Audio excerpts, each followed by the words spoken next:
Landvernd íhugar að kæra álversframkvæmdir í Helguvík og stöðva þær með lögbanni. Formaður Landverndar útilokar ekki að samtökin kæri framkvæmdaleyfi vegna álvers í Helguvík. Dósent við lagadeild Háskóla Íslands telur að framkvæmdaleyfið byggja á gölluðu áliti.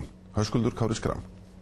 Haft eftir Aðalheiði Jóhannsdóttur, dósent við lagadeild Háskóla Íslands í Fréttablaðinu í dag, að álit Skipulagsstofnunar mat á umhverfisáhrifum vegna álvers í Helguvík hafi alvarlega efnisannmarka.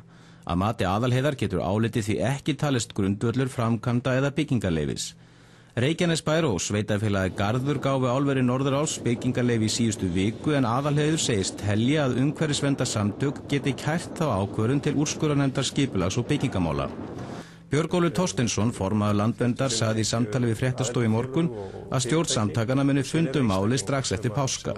Hann útilokar ekki að samtökin kæri framkvæmdaleyfið en kærufrestur rennur út eftir mánuð. Framkvæmdir við fyrirhugað álver Norðuráls í Helguvík hófust í síðustu viku. Álverið verður byggt í 2 áföngum og á þeim fyrra að ljúka árið 2010 og þeim síðari 2015. Umhverfisráðuneytið getur ekki stöðvað byggingu álversins í Helguvík. Framkvæmdirnar geta hægt á stýrilækkunarferli Seðlabankans en fjármálaráðherra segir þær nauðsynlega innspýtingu í efnahagslífið.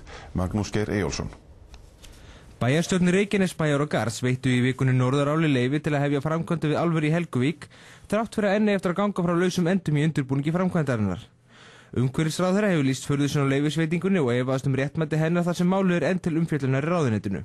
Umhverfisráðuneytið hefur þó ekki heimild til að koma í veg fyrir að framkvæmdir verði hafnar og samkvæmt heimildu Fréttastofu getur kæra Landverndar, sem liggur á borði ráðherra, einungis fresta framkvæmdum en ekki stöðva þær. En það eru fleiri sjónarmið en tæknilegar útfærslu framkvæmdarinnar og það eru efnahagsmálin.